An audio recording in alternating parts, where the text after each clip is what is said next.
Secours, Bezrat Hashem, pour la maman de Avia Lidri qui a disparu. Bezrat Hashem, que sa maman Jacqueline, que Dieu l'aide vraiment qu'on trouve son fils rapidement. Et aussi, on va faire secours pour la Refoua Shlema de Chaim Ben Esther, avec l'aide de Dieu. Que Dieu lui donne vraiment une Refoua Shlema et tous ceux qui ont besoin de Refoua avec l'aide de Dieu. Alors, aujourd'hui, j'ai lu une petite histoire comme ça, je vais vous la lire.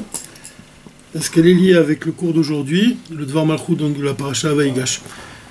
C'est le Rabbi Rachab qui raconte. Il dit comme ça, il dit « J'ai vu une fois dans un musée l'œuvre d'un peintre connu. Elle consistait en un champ où poussait du blé, et sur l'une des tiges était posé un petit oiseau. Un fermier qui observait le dessin y remarqua qu'il était très joli, qu'il paraissait réel, cependant l'oiseau ne l'était pas. Pour quelle raison? Puisque son poids aurait dû faire fléchir la tige alors que celle du dessin était droite comme les autres. » Vous avez compris ce que ça signifie? Il dit qu'il arrive et voit un tableau où il y avait un épi de blé et une tige, et il y avait un oiseau qui était posé sur la tige. Et il y a un fermier qui est arrivé et qui regardait la peinture, il a dit effectivement c'est un joli tableau et tout, mais c'est pas très réel, parce que normalement l'oiseau qui est posé sur la tige, il devrait faire fléchir la tige, alors qu'elle est droite comme toutes les autres tiges. Et là évidemment, le Rabbi Rachab il va tirer un enseignement de ça. C'est quoi? Il peut arriver que tout paraisse bien, comme réellement vivant, mais s'il manque la soumission, entre parenthèses il écrit la flexibilité, c'est que ce n'est pas réellement vrai. Cette histoire-là, donc elle vient vraiment, elle s'accorde avec ce qu'on va étudier du Dvar Malchut de la Parasha Vaïgash.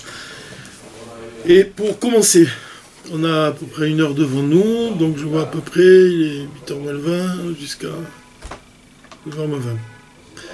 On va essayer de diviser le cours en 2 parties, parce que pour comprendre, deux parties de cette même heure.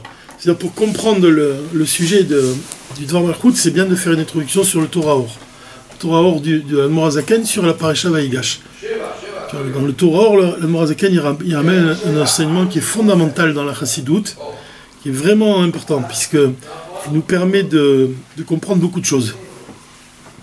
Ce que dit ici l'Admor HaZaken, c'est vraiment un enseignement profond de la Chassidoute. Quelque chose qui est caractéristique de l'étude de la profondeur de la Torah.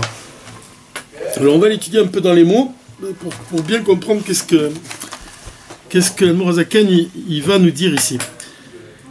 Comment ça commence la Parasha Vaïgash? Ça commence Vaïgash et la Yehuda.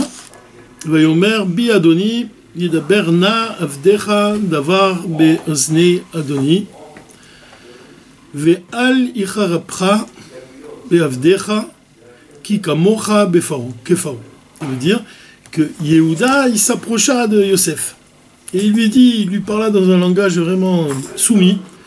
Lui de grâce mon maître, laisse ton serviteur, je t'en prie, parler aux oreilles de mon maître, tu vois. Il lui parle vraiment dans un langage vraiment de totale soumission.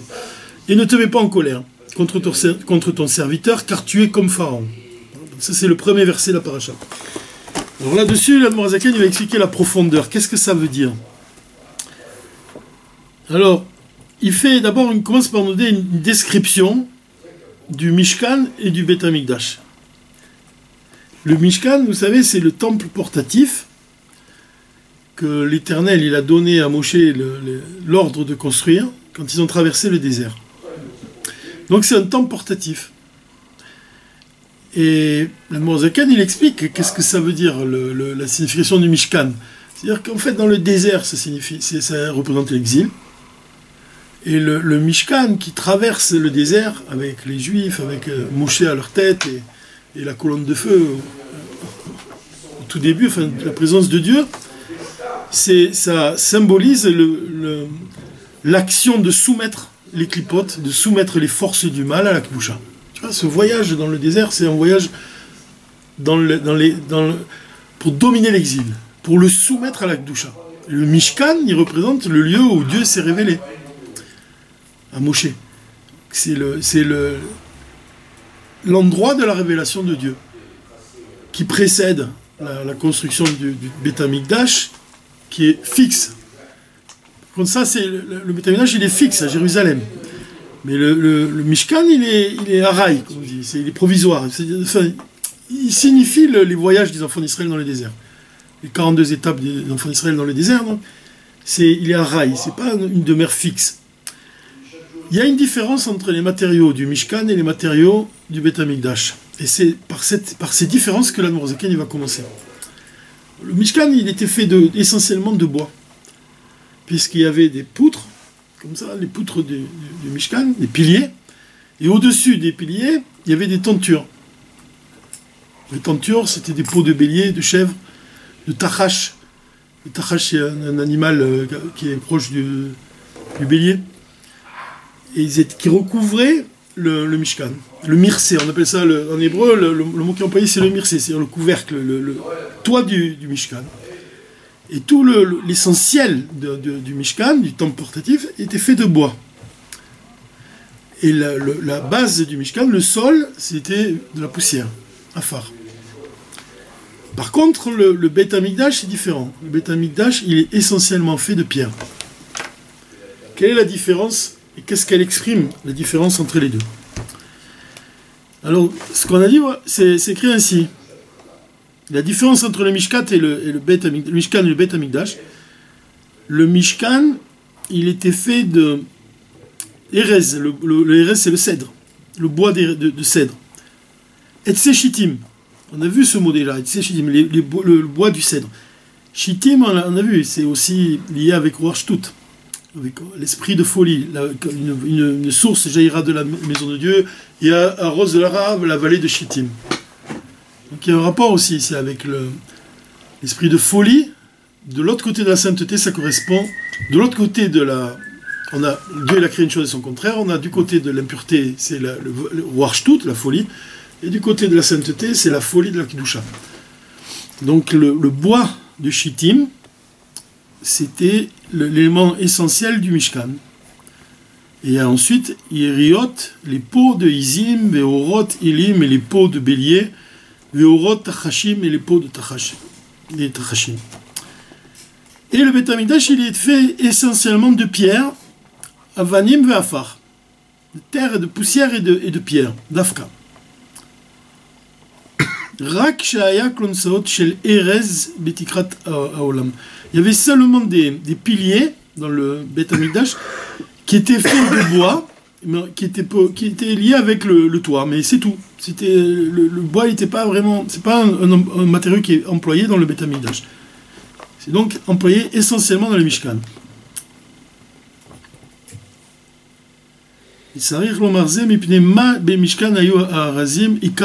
Pourquoi le matériau, le bois, c'est le matériau le plus employé dans le Mishkan? Qu'est-ce qui représente le bois? Et ensuite il dit, Va'afar, la poussière, la terre, Aerak Bekarka, elle était seulement sur le sol du Mishkan, les matas en bas. Ou Bemikdash, et dans le Beth Amikdash, c'est le contraire, Nafor, Naforhu. Shayu Avanim Va'afar Aïkar, l'essentiel du Beth Amikdash, c'est la pierre et la terre.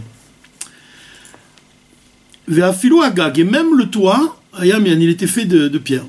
Velo Ayu Etzim, Raklunsaot, il n'y avait pas de bois, seulement pour les poutres.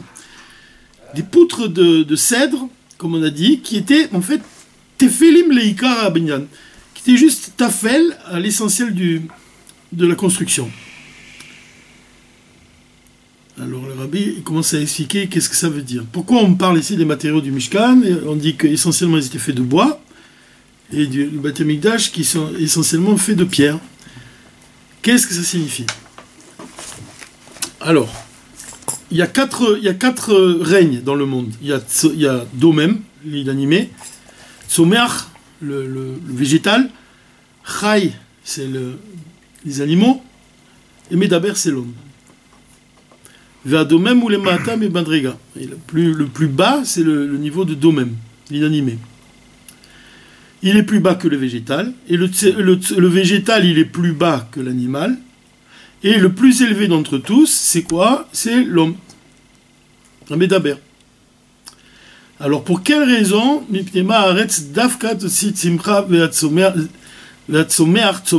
pourquoi précisément c'est la terre qui va sortir d'elle des végétaux?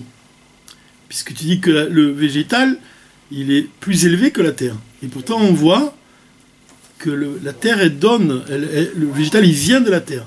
Alors, on a dit que le plus élevé, c'est l'homme, ensuite c'est l'animal, ensuite c'est le végétal, et ensuite c'est la terre. Pourquoi l'élément le plus bas, c'est lui qui donne naissance à un élément qui est plus haut que la terre, en fait? La question qui est donnée ici.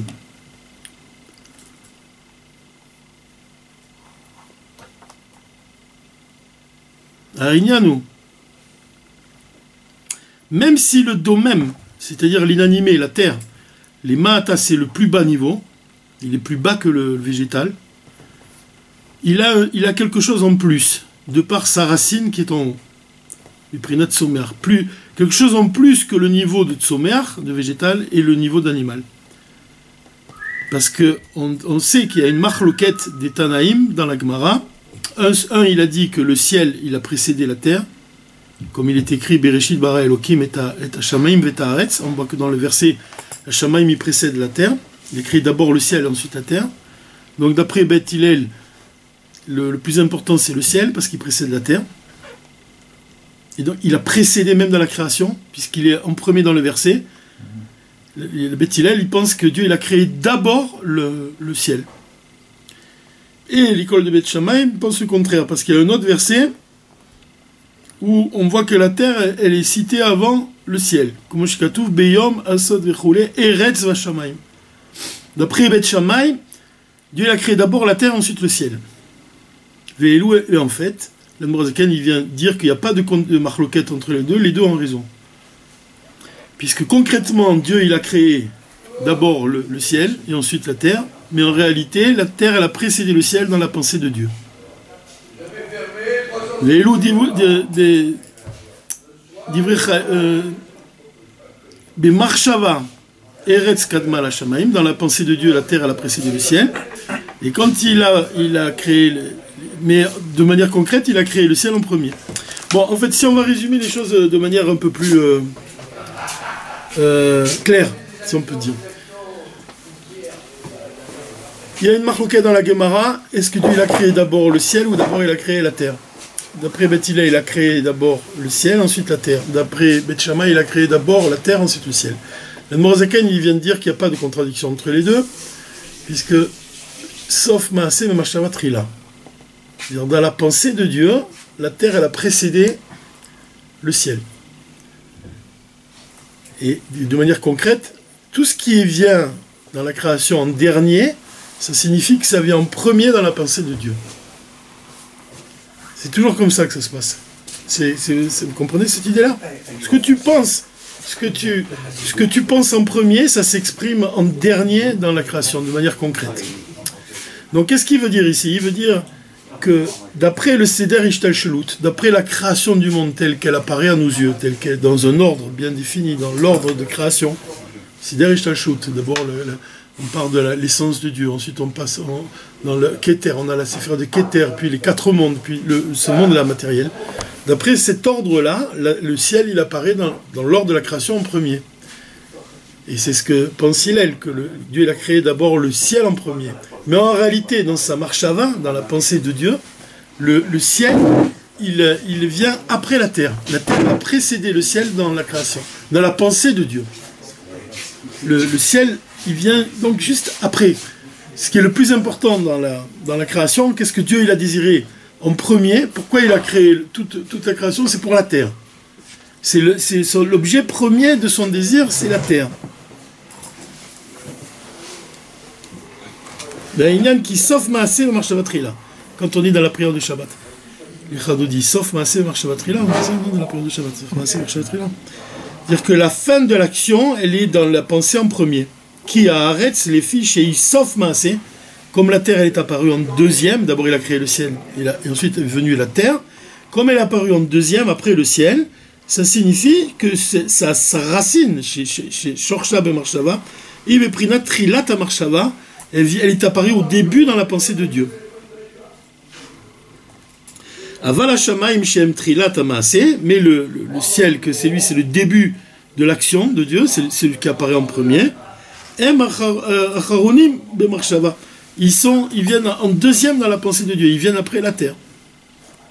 Kizeu Aklal, parce que voilà le klal, c'est comme ça. À Sof Maaseh, la fin d'une action, Olé Trila Bemarshava, elle apparaît en premier dans la pensée. C'est pour ça que le végétal, qui est plus élevé que l'inanimé, on le voit que dans ce monde-là, on voit que le végétal, il est plus élevé que l'inanimé, que la terre inanimée. Vechen Achai, et on voit aussi que l'animal, il est plus élevé que le végétal. Chez Zéou, qui est fils d'Erishtalshelou. Tout ça, c'est d'après l'ordre de l'enchaînement des mondes. Tel que le monde il a été créé. C'est la création de ce monde. Ça suit un ordre. C'est d'Erishtalshelou. Et dans ce d'Erishtalshelou, qu'est-ce qu'on voit? On voit qu'il y a le domem, l'inanimé. Ensuite, il y a le tsomer, le végétal. Ensuite, il y a le chai, il y a l'animal. Ensuite, il y a le bedaber. Beolamot, chez Prinat Domem, Veafar, Aretz, ou Prinat Sof Maaseh. Donc, on voit que quand on parle de Sidar Ishtashilut d'enchaînement des mondes, on voit que l'inanimé et la poussière de la terre, c'est le Sof Maaseh, c'est ce qui arrive en dernier. Somer Vechai, les Mala Mimeno, et le végétal et l'animal qui c'est plus élevé que la terre inanimée, Bemadrega, c'est au niveau tel qu'il apparaît à nos yeux, Veuinyan Shamaim, c'est au niveau du ciel, comme le ciel on voit qu'il a précédé la terre dans la création effective. Ou Mikol Makon, Nitsam Shorshan, mais que si tu regardes à leur racine, Bemarshava, Akduma, dans la pensée première de Dieu, Aretz, Davka, Kadma, Lekulam, Bemarshava. La terre, elle les a tous précédés dans la pensée.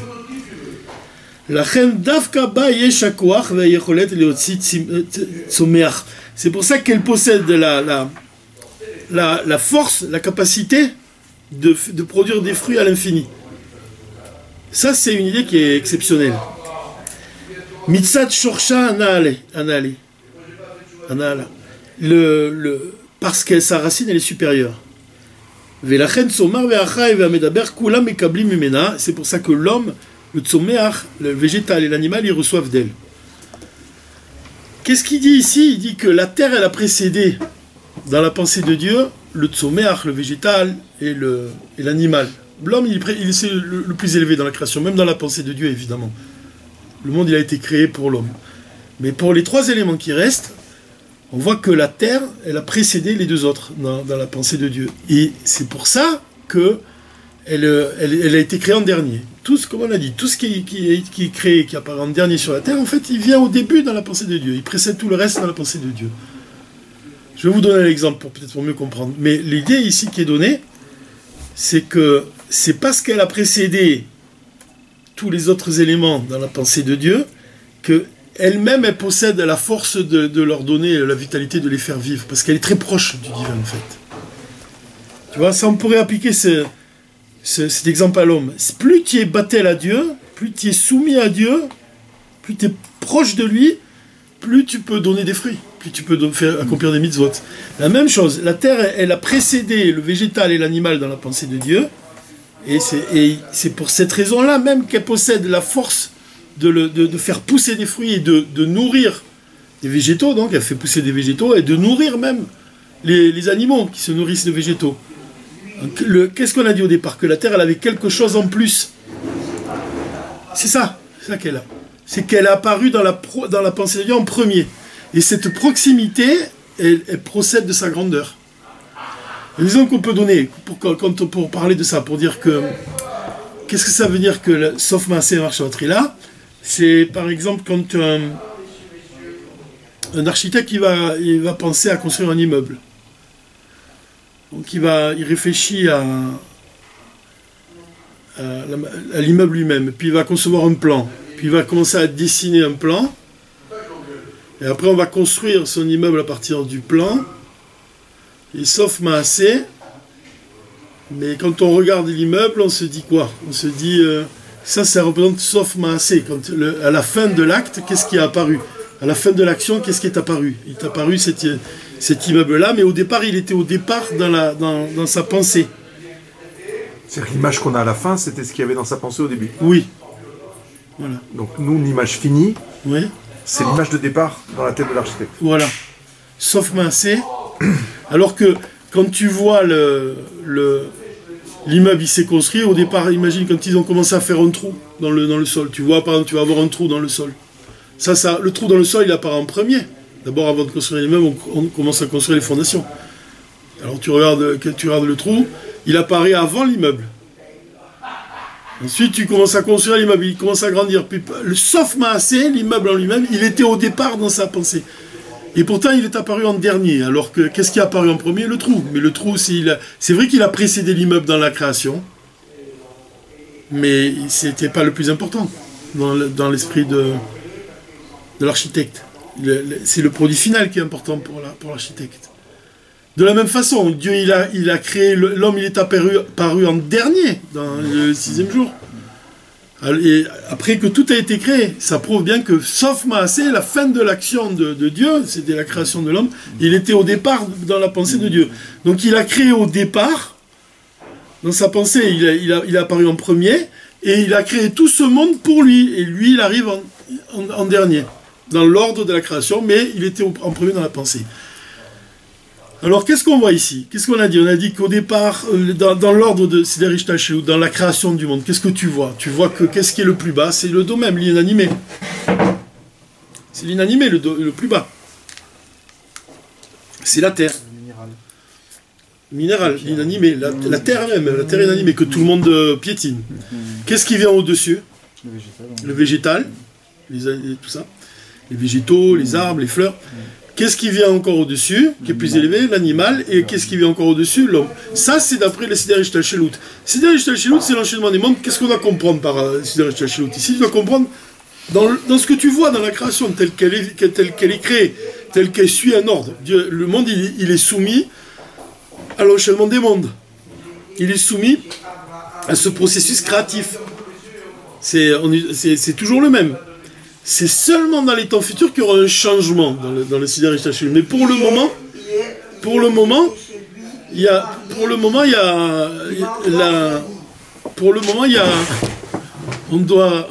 on suit l'enchaînement des mondes. Mais dans les temps futurs, ce sera différent. Ça doit être important ce qu'on dit. Hein. La vérité, c'est difficile à comprendre. C'est difficile à saisir un peu ces concepts-là, mais c'est important parce que vous allez voir jusqu'où vous allez voir où ils vont en venir. Le monde, il est, comme on a dit, le monde, il est soumis à l'enchaînement des mondes. Donc dans cet enchaînement des mondes, on voit ça. On voit que le domem, c'est le niveau le plus bas. C'est de la même façon, dans l'enchaînement des mondes, qu'est-ce qui apparaît en premier? Le ciel. C'est le ciel qui est plus important. Il apparaît, Dieu qui a créé en premier. Qu'est-ce qui vient en deuxième? La terre. D'après l'enchaînement des mondes. Mais dans la pensée de Dieu, c'est pas comme dans l'enchaînement des mondes. Dans la pensée de Dieu, qu'est-ce qui est apparu en premier? C'est ce qui a apparu en dernier dans la création, c'est la terre. Donc il vient nous dire ici que le plus important, c'est quoi? Le domem, l'inanimé. Et ensuite, c'est le plus important. Ensuite, qu'est-ce qui est le plus important? C'est le végétal, il vient après la terre dans la pensée de Dieu. Alors qu'est-ce qu'on a dit au départ? On a parlé du Beth Amikdash et du Mishkan. On a dit que le Mishkan, il était fait essentiellement de bois, donc de végétal. Et la terre, la poussière de la terre, on a dit qu'il était en bas. C'est d'après l'enchaînement des mondes. Le plus bas, c'est la terre. Ensuite, plus haut, vient le végétal. Et ensuite, qu'est-ce qui vient recouvrir le Mishkan? Les peaux, l'animal, le bélier, les chèvres. Donc, le Mishkan, il correspond à l'ordre de Seder Ishtashlut, à l'enchaînement des mondes. C'est la signification profonde des matériaux qui sont employés dans le Mishkan. Je répète encore une fois. Le Mishkan, il représente l'ordre Seder Ishtashlut. En bas, on a l'inanimé. Ensuite, on a l'essentiel du Mishkan, on a dit, c'est les piliers du Mishkan qui sont en bois. Et juste au-dessus, l'animal. L'animal, c'est le toit, les peaux d'animaux qui recouvrent. Le Beth Amikdash, c'est différent. Le Beth Amikdash, quel est le toit? Il est fait de quoi? De pierre. Le toit qui représente la partie la plus élevée du Beth Amikdash, elle est faite du matériau le plus bas, la terre, la pierre. La pierre, comme on l'a dit, inanimée. Là, c'est le contraire. Le minéral. Dans le Mishkan, la partie la plus basse, c'est le minéral, c'est la terre. Dans le Beth Amikdash, c'est le contraire. Qu'est-ce que ça signifie alors? Ça signifie que le Beth Amikdash, c'est déjà un avant-goût de la Géoula. Pourquoi? Parce que dans les temps futurs, qu'est-ce qui va se passer? On dit que dans les temps futurs, la séphira de Malchut, elle va s'élever au-dessus de toutes les autres séphirotes. Ishetraï la Teret Baala, l'épouse vertueuse, sera la couronne du mari. Qu'est-ce que ça veut dire que l'épouse vertueuse va être la couronne du mari? C'est ce qu'on explique dans Chassidut. On explique que l'épouse vertueuse, c'est celle qui reçoit pour le moment l'influence et la lumière de son mari. Celle-là qui reçoit cette lumière-là, elle va s'élever au-dessus, elle va devenir la couronne de son mari. Ça veut dire qu'il va y avoir un changement dans le Seder Ishtalshelut. Dans l'ordre de l'enchaînement des mondes, ça va changer. La séphira de Malchut, qui est la dernière des séphirotes, elle va s'élever au-dessus de toutes les autres séphirotes. Celle qui va dispenser sa lumière. Ça s'exprime dans le temple par le fait que le niveau le plus bas, c'est-à-dire l'inanimé, la pierre, c'est le toit du Beth Amikdash. La partie la plus haute du Beth Amikdash, c'est l'inanimé. C'est plus comme dans le Mishkan où c'est l'animal, c'est l'inanimé. Mais qu'est-ce que ça signifie de manière profonde? Quel exemple on pourrait donner? On pourrait donner comme exemple celui de Rabbi Akiva et de Moshe Rabbeinu. Quand Moshe Rabbeinu il a voulu voir, il a demandé à Dieu pourquoi il lui a donné la Torah, il l'a pas donné à quelqu'un d'autre. Et enfin, il était toujours en train de poser des questions comme ça, et Dieu lui a dit qu'il y aurait un élève de Moshe, il y aurait un grand sage de la Torah dans les temps futurs, et il lui a parlé de Rabbi Akiva, il a voulu le voir. À ce moment-là, il lui a dit retourne-toi, il s'est retourné, il s'est retrouvé dans l'assemblée de ses élèves de Rabbi Akiva. Il s'est assis, il a écouté le cours de Rabbi Akiva, il ne comprenait rien à ce qu'il disait Rabbi Akiva. Alors il a dit, et puis à un moment, il y a Rabbi Akiva qui a dit, quelqu'un lui a posé une question, il lui a dit, ah non, ça c'est Halakha Moshe Misinaï. Ça veut dire, c'est une halakha que Moshe il a reçu du Sinaï. Et là, Moshe, il a été touché, ça lui a remonté un peu le moral. Parce que lui qui comprenait rien, il s'est senti un peu... Alors il est retourné voir Dieu, il a dit, mais pourquoi tu m'as donné la Torah à moi? C'est à lui que tu aurais dû la donner, il est beaucoup plus fort que moi. Et sous-entendu, même il comprenait même pas du tout ce qu'il disait. Et Dieu il a dit, tais-toi, c'est moi qui... sont mes dessins, il a dit, c'est moi qui... C'est dans la Gemara Menachot, c'est une très belle page de Gemara. C'est là où Moshe il surprend Dieu en train d'écrire des tagim sur les lettres. Il lui demande qu'est-ce que tu es en train de faire. Il lui dit dans les temps futurs, il y aura un sage qui va commenter chaque tag, chaque couronne. Il s'appelle Rabbi Akiva. C'est là qu'il a voulu le voir. Il a dit montre-moi c'est toi. Et qu'est-ce que tu apprends de ça? Tu apprends que, regarde, Rabbi Akiva, que lui-même il était bien après Moshe, et il n'a pas reçu la Torah de Dieu. Comment t'expliques que Moshe ne comprenait même pas ses shiurim à lui? Comment t'expliques qu'il possédait quelque chose que Moshe n'avait pas? Alors que lui-même, c'est pas lui qui avait reçu la Torah, c'est Moshe. Comment t'expliques? De là, c'est important de faire le rapport avec ce que dit le Rabbi, quand le Rabbi nous dit que chaque juif doit faire des chidushim. Il est capable de les faire. Ce que tu dois comprendre, c'est que quand tu es complètement battel à ton maître, quand tu es totalement soumis à ton maître, tu as un chidouche qui peut venir. C'est comme la terre.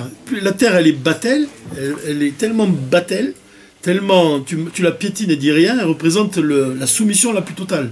Si tu as à l'image de la terre, c'est comme le roi David, il demande que je sois aux yeux de tous comme de la poussière. Avraham Avinu, il dit Ani Afar VFR, je suis de poussière et cendre.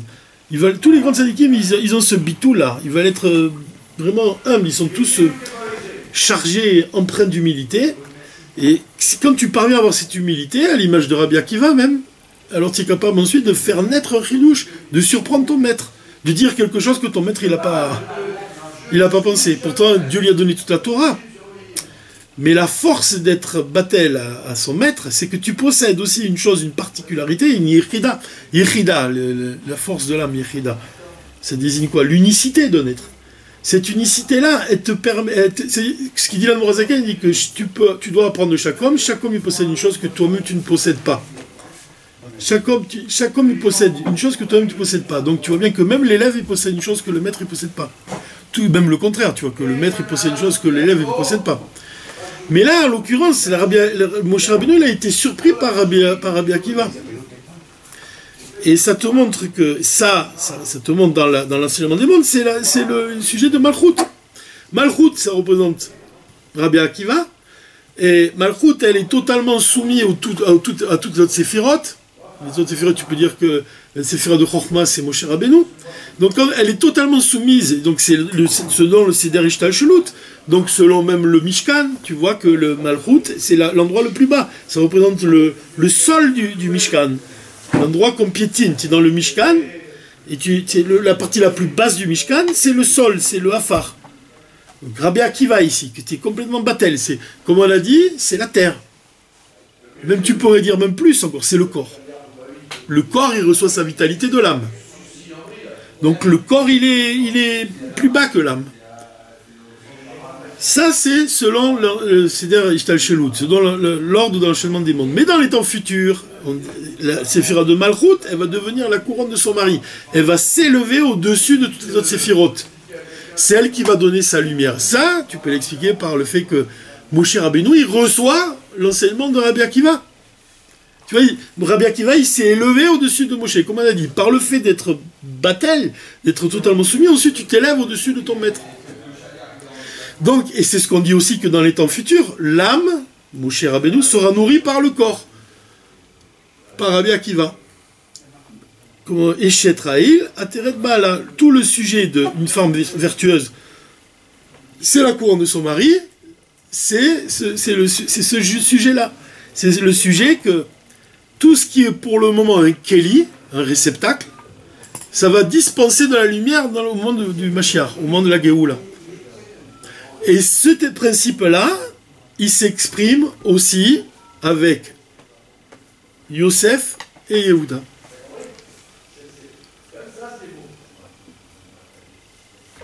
Pourquoi? Tu sais pourquoi?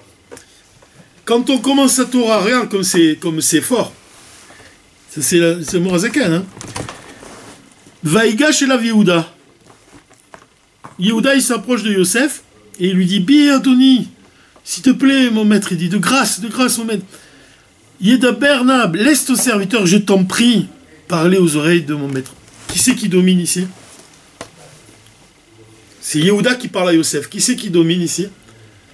Yehuda. Yosef, pardon. Pourquoi? Parce qu'il lui dit: s'il te plaît, mon maître. Écoute-moi, écoute, s'il te plaît, ce que j'ai à te dire. Qui c'est qui se soumet à qui? Yehuda, il se soumet à Yosef. Yehuda, il représente quoi? C'est quoi l'origine du nom de Yehuda? Yehudi, mais aussi Oda, la Shon Oda. C'est quoi la reconnaissance? C'est quoi la reconnaissance? Modéani. C'est quoi Modéani? C'est quand tu reconnais Dieu, c'est quand tu te soumets à Dieu. C'est le bitoul. C'est quoi le bitoul? C'est le hafar, c'est la terre. C'est Yehuda. C'est quoi Yosef? Yosef, c'est le végétal. C'est le cèdre, le tzaddik, il est un cèdre du Liban. Qui veut dire que même un palmier qui grandit, qui fleurit. C'est Yosef. Lui, il représente le règne végétal. Et Yehuda, il représente le règne minéral, le domaine. Aujourd'hui, donc d'après la Torah, d'après ce que tu vois ici, qu'est-ce qui domine? C'est Yosef. Et donc c'est selon l'ordre de l'enchaînement des mondes. Donc, qu'est-ce qui est au plus élevé dans l'enchaînement des mondes? Entre la terre et le végétal, c'est le végétal qui est plus élevé que la terre. Mais dans les temps futurs, c'est qui va être roi? C'est Yehuda. Et là-dessus, c'est déjà une allusion ici, que dans la Morazaken, il vient de te dire que dans les temps futurs, ce sera David, le Mashiach, ce sera le roi, et il est de la tribu de Yehuda. Donc tu vois que, c'est ce qu'on a dit, que selon l'ordre de l'enchaînement des mondes, aujourd'hui c'est Yosef qui domine. Mais quand la séphira de Malchut c'est la royauté, le roi, elle va s'élever au-dessus de toutes les autres séphirotes, c'est Yehuda, qui est aujourd'hui celui qui reçoit, comme on dit le Keli, c'est lui qui reçoit de Yosef, c'est lui qui est soumis à Yosef, c'est lui qui va donner sa lumière, il va s'élever au-dessus même de Yosef. Donc ça c'est l'enseignement de l'Admor Hazaken. Ce qu'on doit comprendre ici, c'est qu'il y a une différence entre la création telle qu'elle elle est soumise à l'ordre de Sidér Ishtachelut et la création telle qu'elle va apparaître dans les temps futurs. Puisqu'on dit que dans les temps futurs, qu'est-ce qu'on dit? On dit que comment c'est écrit déjà le verset de la prophétie? C'est écrit que le mur il va crier et la poutre elle va lui répondre. Le mur c'est qui? C'est l'inanimé. Il va crier. Ça veut dire quoi qu'il va crier? Ça veut dire qu'aujourd'hui le mur il est silencieux. Le mur il dit rien parce que c'est le plus bas, c'est le niveau le plus bas. Mais quand il va crier, c'est la séphira de Malchut qui s'élève au-dessus de toutes les autres séphirotes. Et donc le niveau de l'inanimé il va s'élever au-dessus de tous les autres niveaux. Là j'ai pensé, sous forme de chidouche, qu'on pouvait dire les choses aussi comme ça. On pouvait dire que en quoi tu vois que l'inanimé c'est le niveau le plus élevé? Puisque tu vois que l'inanimé, la terre tu la piétines et elle dit rien. Qu'est-ce que vous pensez de ça? Comment on peut voir malgré tout? Comment on pourrait comprendre ça? Que c'est le niveau le plus élevé?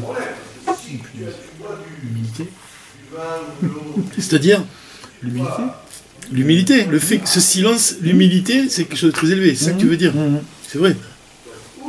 C'est vrai qu'on le voit. L'humilité, quelqu'un qui garde le silence, même si on l'insulte et on lui fait honte, c'est écrit dans la Gemara que s'il garde le silence quand on le fait rougir, on l'humilie, toute la lumière de la Torah elle brille sur lui. Donc l'humilité, c'est proche du divin. Même le Morzeken, il dit que celui qui accepte que Dieu nous en préserve les épreuves avec Simcha, il n'y a pas plus proche de Dieu que celui-là. Mais j'ai pensé à autre chose. On dit que dans l'échelle de la prière, tu commences à prier, tu parles normalement, tu pries, tu chantes même le matin, tu fais la prière de Shachrit. Quand tu dis le Kriyat Shema, tu t'élèves dans la prière déjà, tu te rapproches. Et là tu cries, tu es enflammé. Shema Israël, tu déclames ton amour pour Dieu. Et quand tu arrives devant Dieu, ton âme se tient debout devant Dieu, tu te tais. C'est le silence. Tu dis plus rien. Ça, Yehuda, il représente ça, ce niveau-là. C'est la soumission la plus totale. D'accord? Ça, c'est Yehuda. L'inanimé, pourquoi on dit qu'il est apparu en dernier dans la création, mais en premier dans la pensée de Dieu. Pourquoi? Parce que, peut-être on pourrait dire comme ça, c'est que quand tu es proche de Dieu, est-ce que tu peux parler? Tu parles pas, tu te tiens immobile, comme l'Amida. Tu vois, tu peux pas proférer le moindre mouvement, ou tu peux pas élever la voix devant Dieu. Tu te tiens. L'Amida, c'est ça. C'est ce qui représente l'inanimé. L'inanimé, il est immobile, il bouge pas. Il bouge pas, il parle pas, il dit rien. C'est Yehuda qui va devant Yosef. Donc si on récapitule brièvement, on a compris. Dans la pensée de Dieu, la terre elle est apparue en premier, dans la pensée de Dieu, et elle apparaît en dernier dans la création. De la même façon, aujourd'hui, Yehuda, il est soumis à Yosef. Pourtant, le but divin, c'est que c'est Yehuda qui sera roi. Donc ça s'exprimera dans les temps futurs que c'est par la séphira de Malchut qui va s'élever au-dessus de toutes les autres séphirotes. Maintenant, on peut commencer à parler du Dvar Malchut, du Rabbi. Qu'est-ce que le Dvar Malchut va nous dire ici au sujet de cette paracha Vaïgash? Alors il dit que d'abord, dans cette paracha, on doit comprendre que cette paracha elle nous apporte un enseignement dans notre vie. Qu'est-ce que c'est l'enseignement?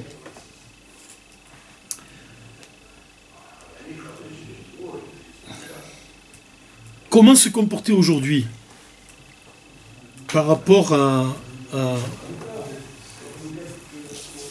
tout ce qu'on a étudié? Quel est le comportement qu'on doit adopter aujourd'hui par rapport à l'enseignement que nous apporte la paracha Vaïgash? C'est ça la question du Rabbi.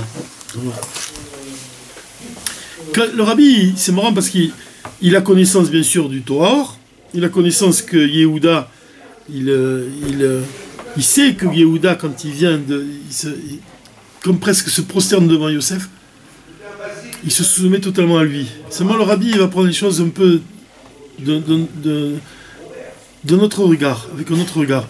Il va nous dire que c'est qu'en apparence, on voit que Yehuda, il se soumet à Yosef, mais en réalité, il se comporte avec lui avec une grande force. Il n'est pas si soumis que ça. Et cette attitude de Yehuda préfigure ce qui va se passer dans les temps futurs, ce qu'on a dit, que Yehuda, il sera roi. Et c'est de ça qu'on doit apprendre nous-mêmes. C'est-à-dire qu'il y a un point qui est donné ici. Il nous dit que quand Yehuda il s'est approché de Yosef, effectivement, il lui a parlé en respectant Yosef. Effectivement, il lui s'est adressé à lui comme on s'adresse au roi d'Égypte. Mais malgré tout, il n'a pas demandé l'autorisation quand de lui parler. Il est rentré comme ça, il est entré sans demander l'autorisation. Tu vois, il aurait dû lui demander est-ce que je peux parler au roi ou quoi. Il est rentré comme ça, tout de suite. Il est passé outre.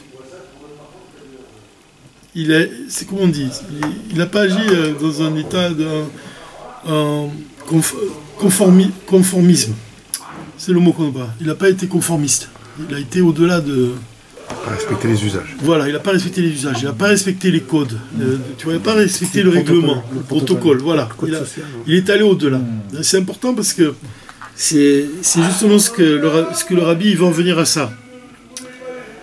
Il va nous expliquer que Yehuda, en réalité, il a été à cause de ça, justement.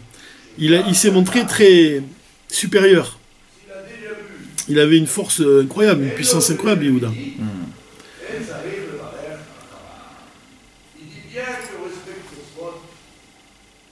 Ce qu'il dit ici, Mouchachim anu lomar, on est obligé de dire chez Yesh betokev chez Yehuda, Ma'ala vetokev chez Enam kayam be Yosef. Il a une puissance, Yehuda, que Yosef ne possède pas. Bien que Yosef soit le roi d'Égypte, il y a quelque chose chez Yehuda qui n'y a pas chez Yosef. C'est comme on a dit, dans les temps futurs, Yehuda il va s'élever au-dessus de Yosef. Mais déjà à présent, on peut le voir. Même quand il s'adresse à Yosef, le rabbi vient dire que déjà on peut s'apercevoir qu'il a une supériorité sur Yosef. Alors il est tellement supérieur qu'il compare l'attitude de Yehuda à Mordechai à Yehudi. Mordechai à Yehudi, au temps de Purim.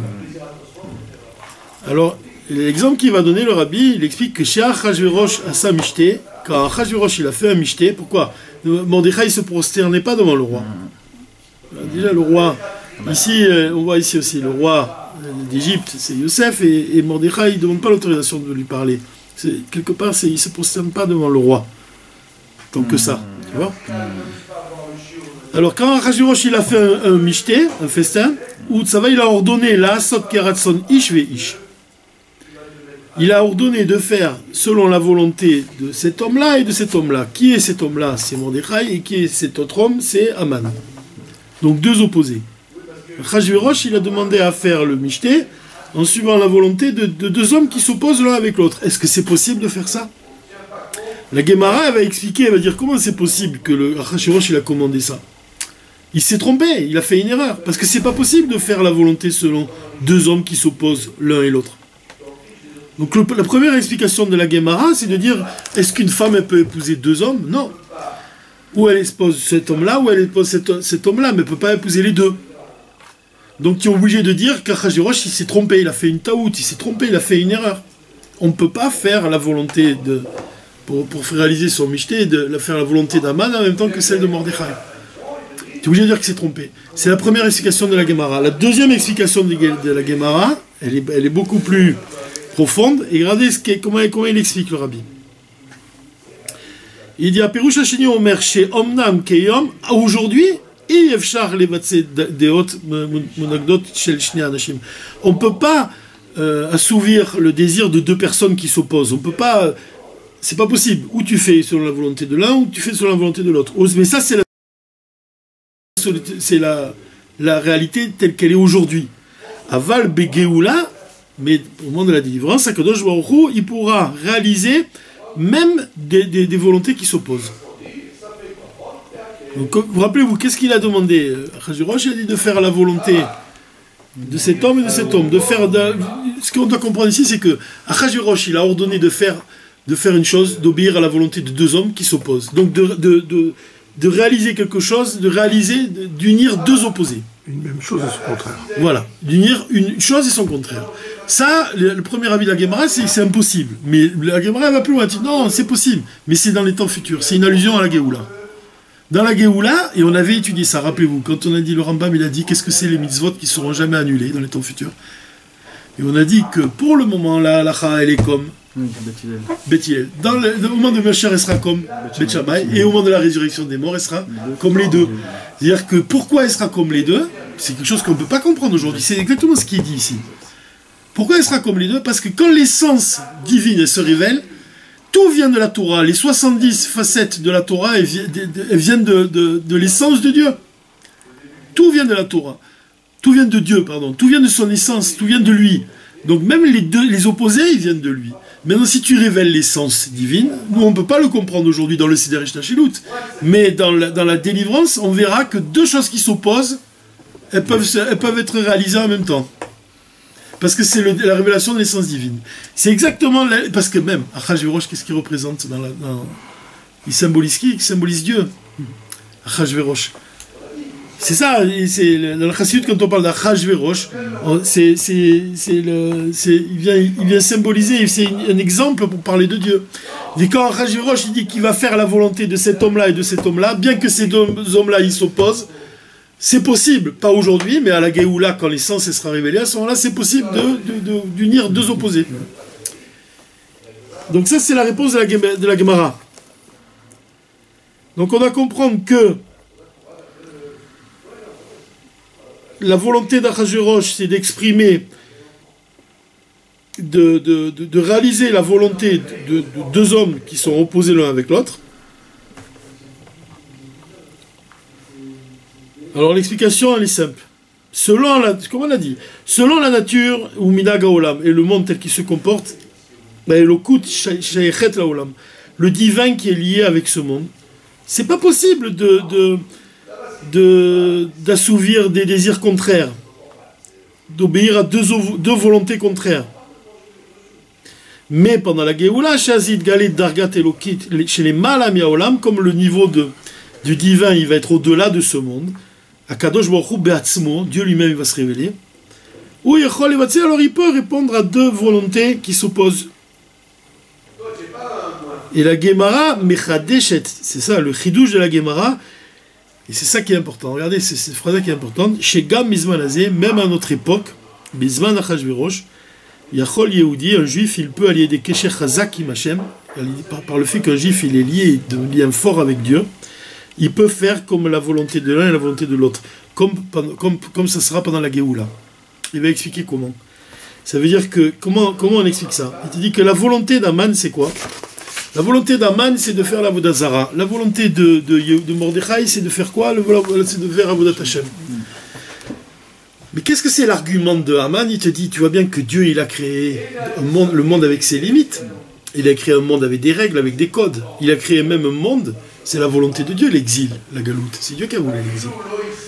Encore que tu accomplisses ce Shulchan Aruch, je veux bien, tu peux accomplir le Shulchan Aruch parce que tu es obligé de l'accomplir. Mais tout ce qui est du domaine profane, tout ce qui est permis par ton Shulchan Aruch, tu es obligé de te soumettre aux lois de ce monde, tu es obligé de te soumettre aux règles de ce monde. Ça, c'est la volonté d'Aman.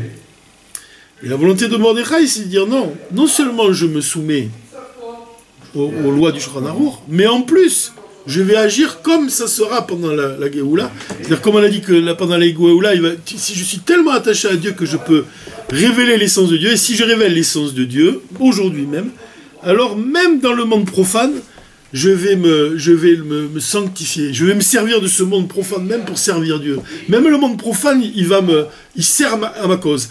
Comment ça s'exprime? Par quelle attitude ça s'exprime? Tu vois bien? C'est qu'il est arrivé et devant Yosef, Yehuda, et il a sans demander l'autorisation.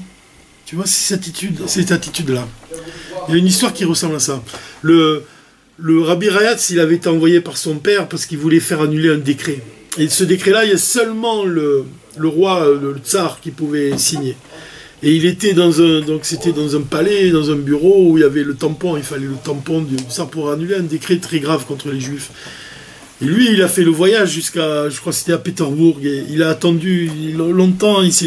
Vraiment, ça a été dur d'arriver jusqu'à là. Il a eu l'audace de rentrer dans le palais, de monter dans les escaliers jusqu'au bureau de la personne, je sais pas qui c'était, je sais pas si c'est pas le tsar lui-même ou un de ses sbires ou je sais pas qui.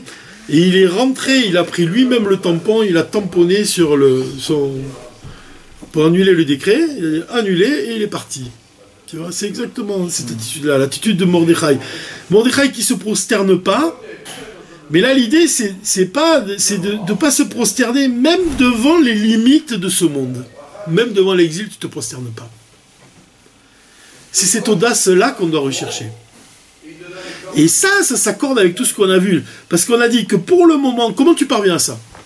Pour le moment, tu es là, tu subis l'enchaînement des mondes, tu es le dos même.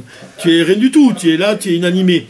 Mais précisément, si tu te soumets réellement à Dieu, précisément de cette façon-là, tu peux déjà, à notre époque, là, maintenant, en notre temps, provoquer la Géoula. À ton niveau, dans ce que tu as dans tes pensées, dans tes paroles, dans tes actes, par ton attitude. C'est-à-dire que tu vas t'élever au-delà de toutes les autres sphirotes, au-delà de tout l'enchaînement des mondes. C'est-à-dire que c'est comme moi je compare c'est l'attitude de l'Echatria Riber, quand le Rabbi m'arrache. Dire l'Echatria Riber, c'est quoi? C'est que on te dit, si tu as un obstacle, tu vois, c'est pas que tu t'accordes avec l'obstacle, tu vas passer par-dessus, ou tu vas passer par-dessous, tu vas éviter l'obstacle. C'est que tu le considères pas, l'obstacle. L'Echatria Riber, ça veut dire, d'entrée, je passe au-dessus. C'est-à-dire que tu fais intervenir la force de l'essence de ton âme. Quand on dit que Yehuda, il va s'élever au-dessus de Yosef, dans notre service divin, ça veut dire quoi? Yosef, il représente les midot. Parce que Yosef, c'est comme un arbre, on a dit, c'est le végétal. Yosef, il grandit, c'est appelé Yosef. Le Yosef, c'est un arbre végétal, il grandit. C'est comme les midot, Avat Hashem, Irat Hashem, c'est des sentiments que tu fais grandir. Plus tu mitbonen, plus tu médites à la grandeur de Dieu, plus tu fais grandir la crainte ou l'amour. Tu es d'accord? D'accord? C'est quelque chose qui grandit, qui était petit et que tu fais grandir. Ça, c'est son méar. Ça, c'est Yosef. Yehuda, lui, tu es le Kabbalat Ol, tu te soumets à Dieu.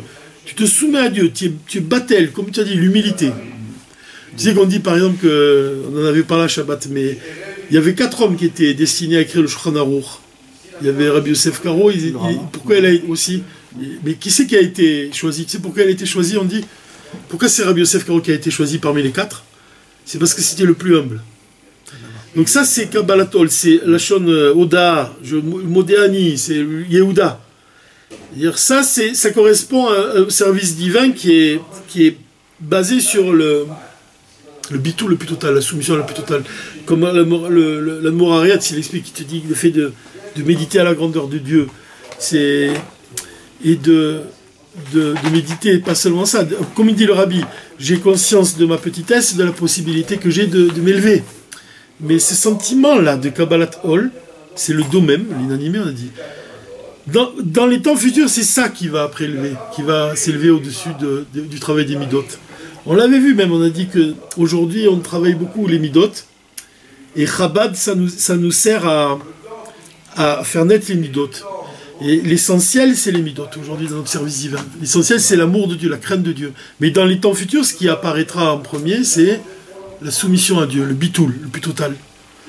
Peut-être on pourrait dire que ce travail-là de bitoul, il correspond à cette audace-là, le fait d'aller au-delà de l'obstacle. C'est précisément parce que tu es totalement soumis à Dieu que tu peux agir au-delà de toutes les limites. Que tu fais sur un effet, c'est sans réfléchir, sans l'intellect, tu vois. Tu agis au-delà de l'intellect. Tu t'élèves au-delà de l'intellect. L'essence de l'âme, elle est au-delà de l'intellect. Peut-être que l'idée ici, c'est de dire que quand la Séphirot Malchut, elle s'élève au-dessus de toutes les autres séphirotes, et c'est quelque chose ça veut dire qu'elle s'élève au-dessus même de l'intellect. C'est une idée, hein. Mais peut-être que c'est l'intention ici, c'est de dire de réveiller ces forces-là qui sont au-delà de l'intellect.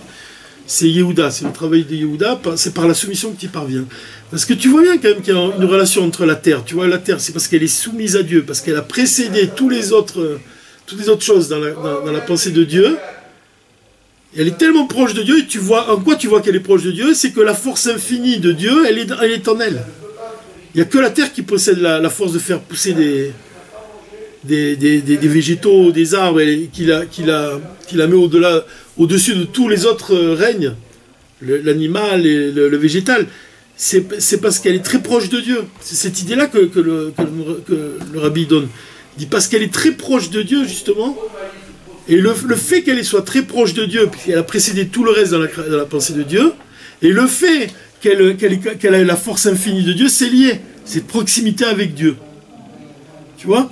De la même façon que tu peux avoir ce raisonnement chez l'homme. Le Baal Shem Tov, il compare l'homme à la terre. Il dit de la même façon que la terre, elle peut pousser des fruits à l'infini, l'homme, un juif, il peut faire pousser il peut donner des mitzvot à l'infini. Mais la koach, cette force-là, qui est infinie, qui est en chaque juif, comment tu la révèles? Comment tu révèles cette force-là? Comment tu révèles la force infinie? C'est ce qu'on a vu maintenant avec Hanouka. Quand on a les lumières de Hanouka, c'est le lien de l'âme juive avec Dieu. C'est-à-dire ce lien-là qui te permet d'agir au-delà de toutes les limites. Donc le rabbi, dans le Dvar Malchut, il dit qu'on doit ressembler à Yehuda, on doit ressembler à l'attitude qui ressemble même à Mordechai et à Yehudi. On ne doit pas se prosterner devant rien. C'est par notre bitou le plus total à Dieu qu'on parvient on va parvenir dans les temps futurs à s'élever au-dessus du monde entier. Quoi. Dès à présent, on doit le faire. Dès à présent, on doit s'élever au-delà de ce monde. Et le rabbi, il fait un lien avec le Hei Tevet, que c'est la fête de libération des livres, et il dit que les livres, qu'il y a encore des livres qui sont en Russie et qu'on doit les faire venir jusqu'ici. Comment on peut faire pour libérer les livres des maîtres Chabad qui sont en Russie? Il dit c'est nous-mêmes en achetant des livres. On doit acheter des livres, on doit remplir notre maison de livres et qu'on parviendra à libérer ces livres-là qui sont encore en exil. Donc on voit l'importance de sanctifier ce monde matériel. C'est important que même un enfant, il a dans sa chambre une boîte de tzedaka, un chitat et des livres de Torah.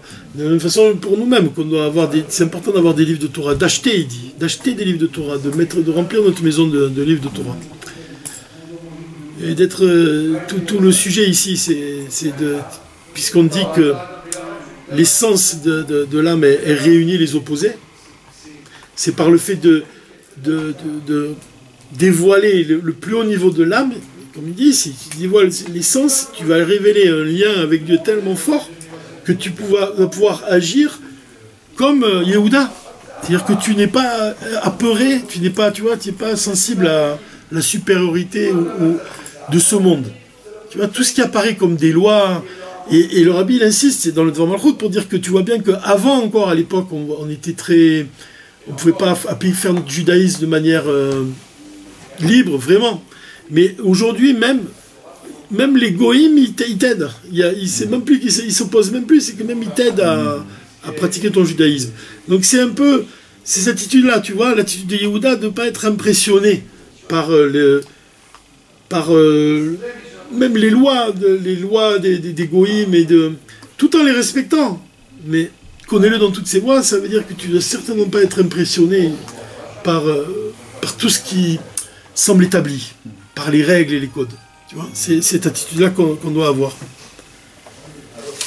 Peut-être un dernier point, maintenant peut-être vous pouvez comprendre pourquoi on a commencé par parler de l'histoire où on a dit qu'un tableau, le petit oiseau qui était sur la branche, il manquait que la flexibilité pour que le tableau il soit réellement vivant.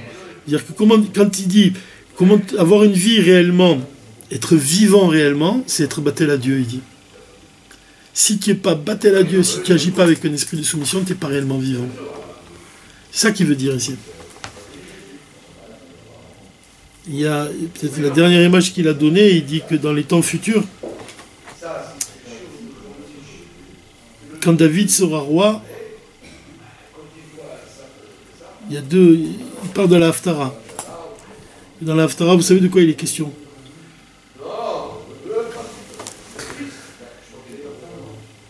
Dans la Haftara, c'est la prophétie de Yecheskel, voilà. La Géoula. Be'Haftara, il est raconté comment Dieu il fait voir au Navi, au prophète Yereskel, que pendant la Géoula Atida, Itrabrou Malchut Yehuda, la royauté de Yehuda, et elle va s'unir à la royauté de Yosef.